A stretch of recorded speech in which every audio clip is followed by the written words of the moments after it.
Hi, and welcome to another edition of Herald-Standard.com's Penguins Shootout. I'm Rob Burchianti, your host, and with me again as usual is Derek Day, Herald-Standard.com sports writer. And this is our St. Patrick's Day program, as you can see, the green hat, the green shirt, and all that. And we're speaking about luck. Luck's been, I don't know if it's luck, but everything's looking good for the Penguins right now. Are there any Irish on the team? Yeah, I don't know.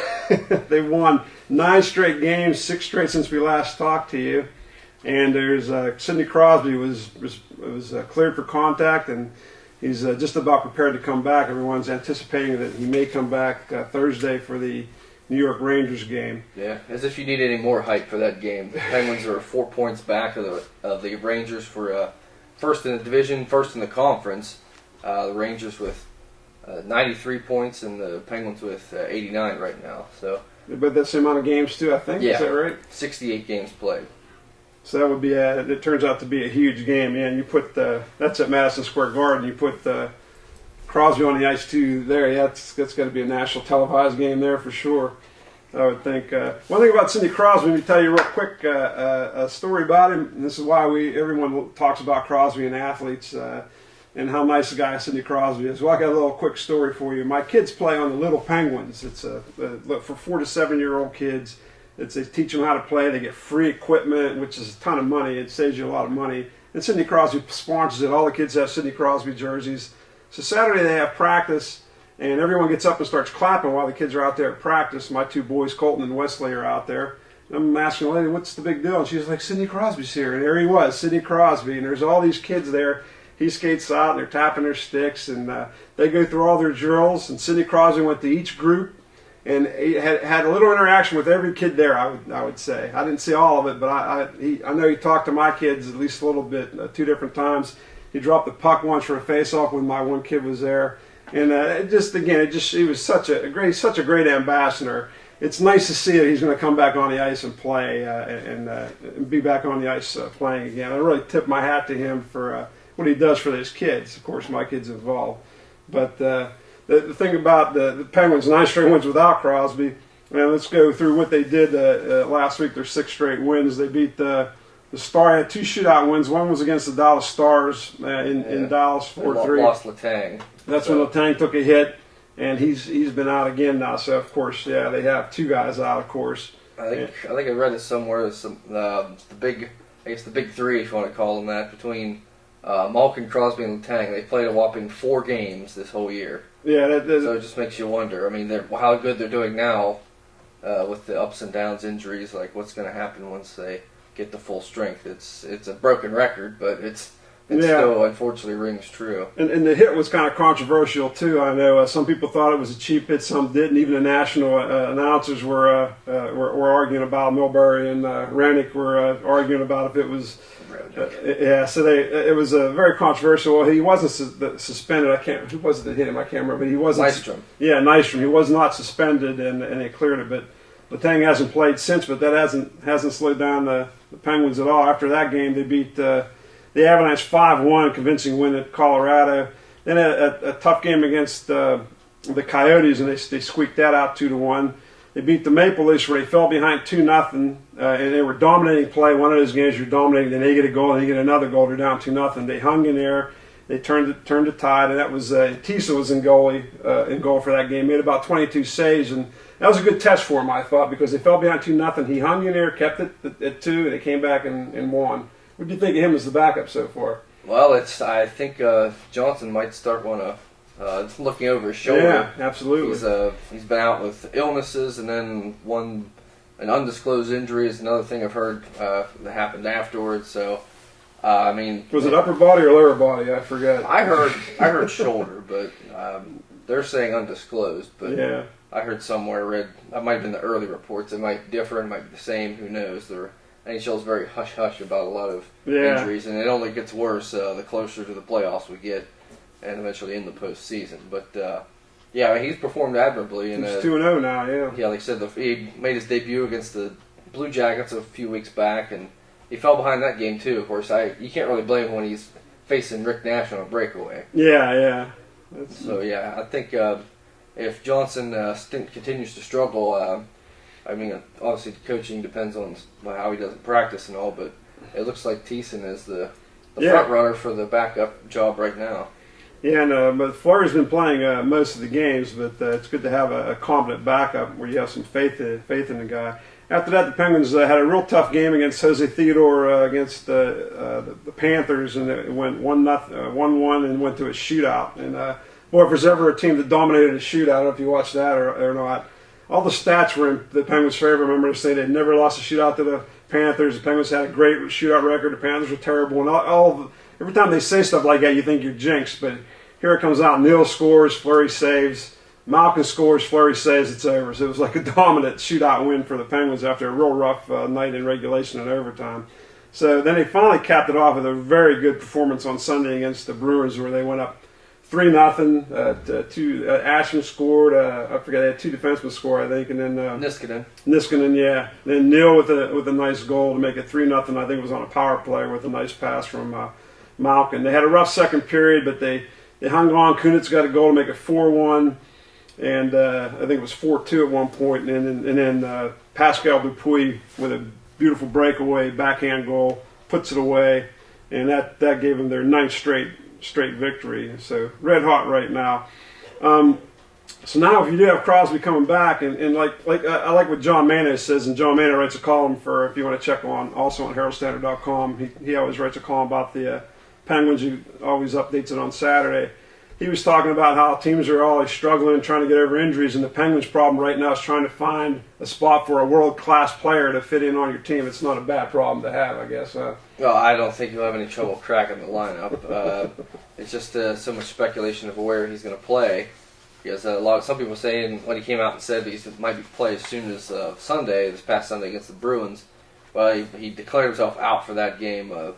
I believe early, like within 24 hours leading up to the game. So now, obviously, the shift would focus to Thursday's game at the Rangers. So I think until he comes back, they're just going to keep pushing it back. Say, speculate when he's going to come back. I mean, they have a brutal stretch here in division games. They play the Rangers and then the Devils on Saturday. 2 games against the Devils, yeah. And then Philadelphia on Sunday. Yes. Philadelphia game is nationally televised. Was previously scheduled to be a 7:30 game or a 7 o'clock. One of those two, but they got the call from NBC, and they wanted to feature that game for their NHL game of the week, and this time was moved up to 12:30. So, and the Penguins are always a good draw on TV. Yeah, they don't